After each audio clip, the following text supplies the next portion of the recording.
Halo teman-teman, jumpa lagi bersama saya Fibronia Kusnawea. Di sini saya akan menjelaskan dogma Allah Tritunggal. Allah Tritunggal atau Trinitas menyatakan bahwa Allah adalah 3 pribadi hipotesis yang sehakikat Bapa, Anak atau Putra, dan Roh Kudus sebagai satu Allah dan 3 pribadi ilahi. Ketiga pribadi ini dapat dibedakan, tetapi merupakan satu esensi, substansi, dan kodrat. Yang pertama, Allah Bapa. Allah Bapa adalah yang maha tinggi, yang kita percayai dan yang kita sembah. Dia pencipta dan penguasa, dan memelihara tunggal dari segala sesuatu. Dia sempurna, memiliki semua kekuasa, dan mengetahui segala sesuatu. Yang kedua, Allah Putra. Allah Putra adalah pribadi kedua dari Trinitas dalam teologi Kristen. Doktrin Trinitas mendefinisikan Yesus sebagai anak Allah yang satu dalam esensi tetapi berbeda secara pribadi dengan Allah Bapa dan Allah Roh Kudus. Pribadi pertama dan pribadi ketiga dalam urutan penyebutan. Yang ketiga, Allah Roh Kudus. Roh Kudus adalah pribadi Tuhan dalam konsep Tritunggal.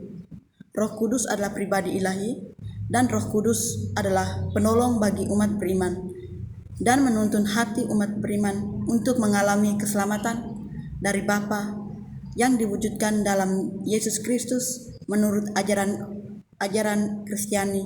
Seorang Kristen memiliki Roh Kudus di dalam dirinya.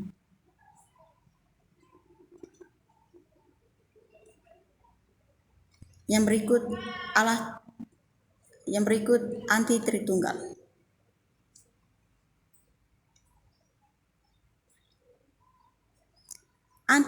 Anti Tritunggal tidak mempunyai pemeluk Kristen yang menolak doktrin Tritunggal, tetapi sebagian menganggap satu hal yang tidak begitu penting, sebagiannya mendiskusikannya.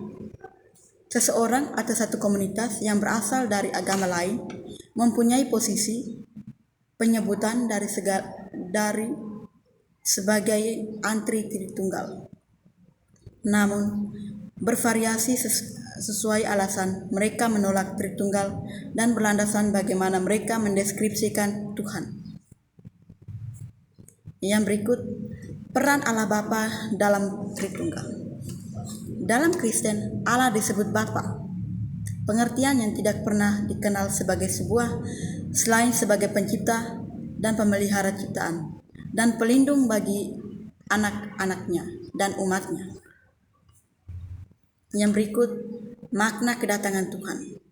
Kedatangan kedua Kristus atau parousia adalah kembalinya Yesus Kristus ke dunia atau ke bumi, bagaimana yang diajarkan dalam eskatologi Kristen. Peristiwa ini dinubuatkan di dalam nubuat Mesias Alkitabiah. Yang berikut, karya-karya Yesus. Yang pertama, Yesus mengadakan mukjizat dan mengusir roh jahat. Yang kedua, Yesus bergaul dengan semua orang. Yang ketiga, kelompok khusus yang diutus Yesus adalah 12 rasulnya. Yang keempat, Yesus mengadakan perjamuan. Yang kelima, Yesus memberi makan 5.000 orang.